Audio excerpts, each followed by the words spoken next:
I'm Dan Drake. Welcome to Front Up on Geno TV, Channel 99. Our guest today is MargarettaAndrews, the Executive Director of the Community Foundation for Nantucket. Welcome. Thank you. I think in the interest of full disclosure, I better say that I am a member of the advisory committee for the Community Foundation. Now with that behind us. And we're happy to have you. Thank you. Tell me first a little bit about how you got to Nantucket and what you've done since you've been here. Wow. I was one of those people who never intended to move to Nantucket. I graduated from college in 1979. I was a summer person forever. Thought I'd check out Nantucket off-season, and that was September of 1979. And here I am. Oh, never quite made a decision to move here, even stay here. My parents kept saying, she's just taking a little time off after college until 1985, when I bought a piece of property and built a house. Great. Married and raised a family. Married and raised a family. Had lots of different lives here. Worked at the hospital for about 9 years before my oldest daughter was born. Was involved with the hospital as a trustee for many, many years and other organizations. And then at some silly point, decided to go back to work. How did the job at the Community Foundation come about? I got a phone call, actually, from Peggy Gifford, who was an old summer friend of my parents. She had started the Community Foundation, was all kind of a volunteer effort for the first couple of years, and they decided about 4 years ago that they really wanted an executive director, someone to pay attention to the organization. So she called to see if I was interested. I had just stepped down as the chairman of the board of the hospital, and I thought, well, something to do with my time to be productive, and then they made me apply for the job. So an interview and all that stuff. Interview and go through the whole process. So that was That's what a good recruiter does. That's what a good recruiter does, exactly. And I just, fourth anniversary in October. What is a community foundation exactly? Oh boy, I'll tell you, my board struggles with this every year. We bring in new members and they say, give me the tagline, what's that one thing I can say to explain this? We basically are a resource to the community. We are a resource to the nonprofits in a very real way. We present grants to them every year, both discretionary grants and donor-directed grants. We provide resources that are not financial. We convene groups together to talk about community issues. We are a resource for donors. We have donor-directed funds that make it very easy for them to handle their charitable giving. Hang on a second. So you have really two roles in a sense. One is a programmatic role, which includes working with not-for-profits to help them in management issues and other sorts of things. Absolutely. And also providing them with some funding. Yes. And the other is to be a sort of a resource for donors who want to have somebody work with them on their philanthropy. Absolutely. Absolutely. Correct? Either individually or as groups. Yeah, okay. How much money do you give in terms of grants to local organizations? We just completed our fifth discretionary grant cycle, as you're aware of. Tomorrow is our recipients' breakfast, and I'm thrilled to say that we're going to be able to give away over $44,000 to 25 different organizations on the island this year. Can you? Is it public yet? Can you? It's technically not. But this won't be on until after after tomorrow. So maybe can you share with us, not all of them, but some of the ones and what you're doing? Yeah, some of the ones that you were really excited about. Yeah, again, this is our fifth cycle. It's close to $170,000 that we've given out over the last 5 years. Some of our tried and true, we tend to put most of our resources toward the human services area. So the food pantry, rental assistance, Safe Place, Nantucket AIDS Network, emergency services tend to take up probably, I'd say, 2/3 of the resources we have available. This year we had an application that I was actually very pleased about from NAMI, which is the National Alliance on Mental Illness, has a Cape and Islands chapter, and mental illness is an area that is kind of underrepresented on Nantucket right now in terms of philanthropy. Given the events of last week, it's going to be something I think. As a community, we need to really pay attention. So they're going to be starting some support services for families who experience mental illness in their family. So we were pleased to be able to help with that. Nantucket ICE, Nantucket Community Sailing put in a grant, which is a collaborative grant this year with Community Sailing, Palliative Supportive Care, and Nantucket Star. And they're going to be doing some water therapeutic services over the summer for challenged people, both health challenged and cognitive and developmentally challenged kids. So that was a really fun one for us to look at. So yeah, it's 25 different groups. They're all incredibly worthy and exciting. And how do you do that? How do you make the decisions as to how many? First of all, how many applications did you have? I think this year we had 35. Okay. Each application is reviewed. We have a committee, about 10 members. Each application is reviewed by every member of the committee, and then they kind of divvy up which ones they want to go see. We started this last year. It was very successful. Each applicant receives either a personal visit or a phone call from a member of our board. They talk about the grant application specifically, but more importantly, they talk about the organization and what's happening, where they're going, what new programs they have, what challenges they're facing, so that then that information comes back to the Community Foundation and we can discuss that along to our donors, to the community. It's a great process. It invests my board in the process, and it also lets us share with the nonprofits what we do. So I love it. That's a great fun And what thing. about the donor side of it? How do you go about attracting donors? Because obviously, some of your grant money comes from your donors. Yep. And there are reasons for them to use the Community Foundation as opposed to giving directly. Right. But how do you get to them? How do you One at a time.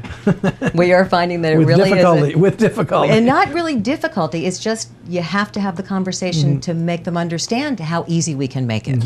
For a donor advised or donor directed fund, it really makes it easy for that person who is philanthropic anyway and supports multiple organizations on the island.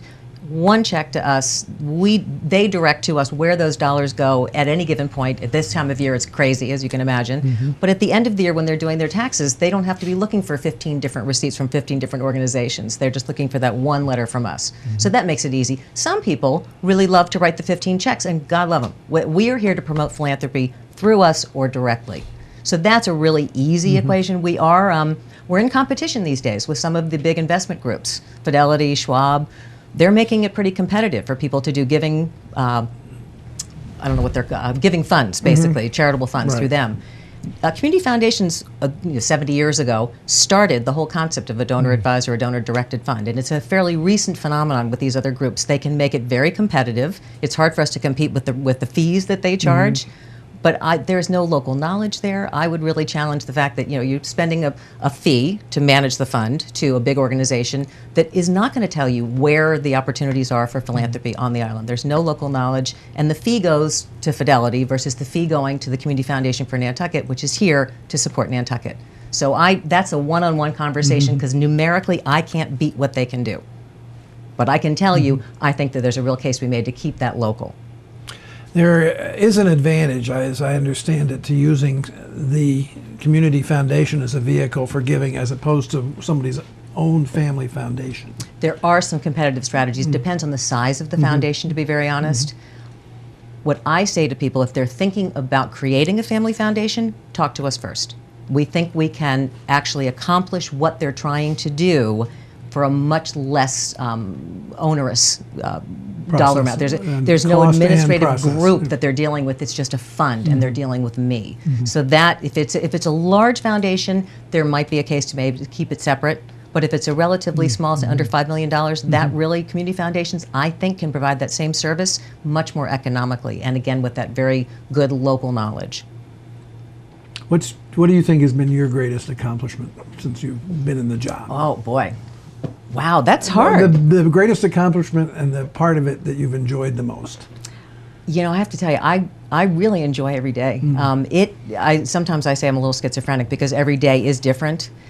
We've had huge success with some of our project funds this year. I've really enjoyed that, and I've felt really invested personally in them. We're talking about like the Hummock Pond Bike Path Fund, the Bike Rack Fund, the Book Festival. I really love all these projects, and so I can't say my biggest accomplishment or achievement would be one of those, but working on those and having that diversity throughout the day, throughout the year, throughout the month is enormous to me. I get a little distracted, so it's kind of kind of fun to have it different every day. You've been heard to say that this is the best job in the world. It really is. It really is. There's, my board is amazing, and kudos to you as part of that group. If I ever showed up. Well, you're a busy guy these days, and I get that. We appreciate all the help and advice that you can give us. But no, I still flex hours, so it's my time. I'm technically part time.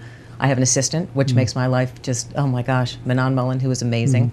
She does everything that I thought I was going to do today. I can turn around and say, I didn't do that today. Can you take care of that tomorrow? And she does brilliantly. So that's enormous. It really is.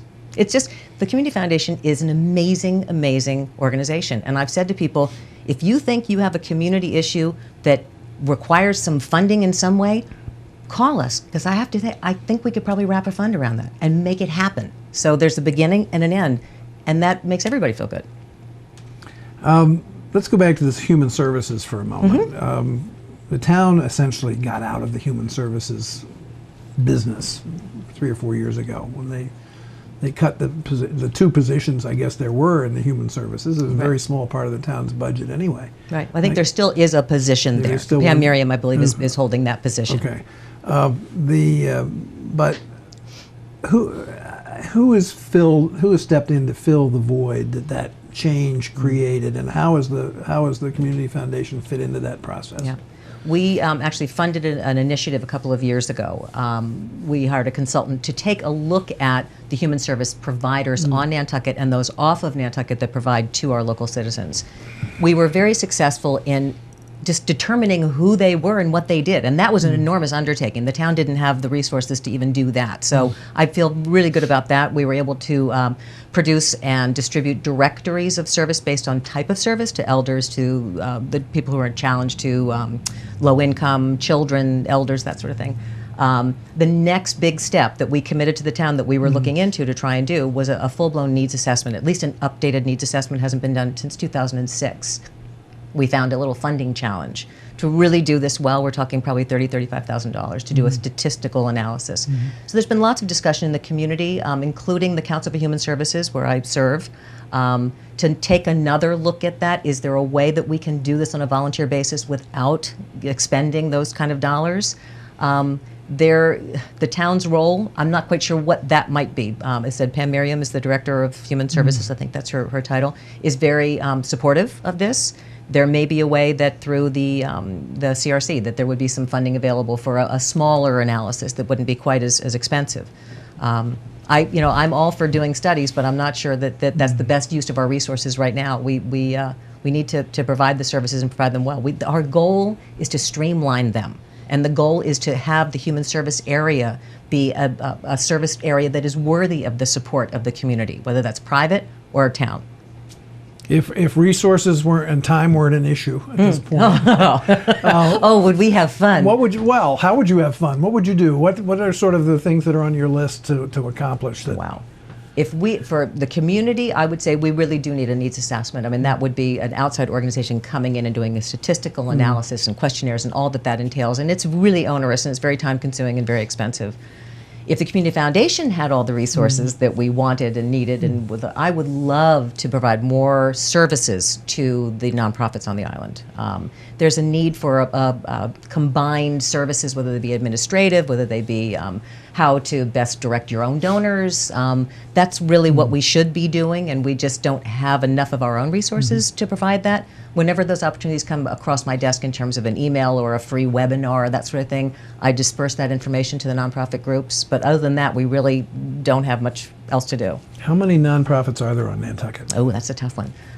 There are now on our website 105 501c3 charitable organizations that are listed. There are many more non-for-profits. How do you think that compares to other communities? Per capita, I think it's pretty heavy. Yeah. I do. Nantucket is amazing. There's an issue that comes up and somebody wraps a charitable group around it.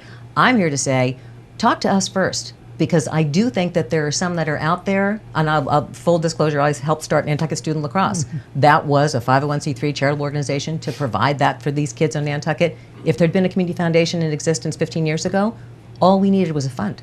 We didn't need a board, a structure, a filing, all talk to the community foundation and see if it can be done with a fund. We want to make it easy. We really do. Anything else you'd like, any other message you'd like to leave with us before we wrap it up? No, I think one of our most fun initiatives that we're going to move forward this year are giving circles. We have our first group that has been established called the Gutsy Givers. It's a group of ladies who travel with Sheila O'Brien England at Swain's Travel. And we had our third meeting actually about 2 weeks ago. We have 30 members in the group right now, and they've been able to give away now a total of 6 grants. It's groups of people who get together anyway, just adding a little charitable bent to that. Sort of a twist on the investment club. Little bit. And so, feel good about this. The last meeting we had a couple weeks ago was amazing because instead of just saying, well, what organizations do you want to support? Everybody went around the room, I think there were 21 women in the room, and said, this is my charity of choice. This is where I put my volunteer time. This is where my mother is at the homestead. And everyone had an opportunity to share. So it was just an incredible learning opportunity. And then we narrowed it down to 4 groups, and about $2,500 later, there we go. That's great. So it makes everybody feel good. The power of pooling. Keep up the good work. Well, thanks. And thanks very I appreciate much for being with us. I appreciate the opportunity.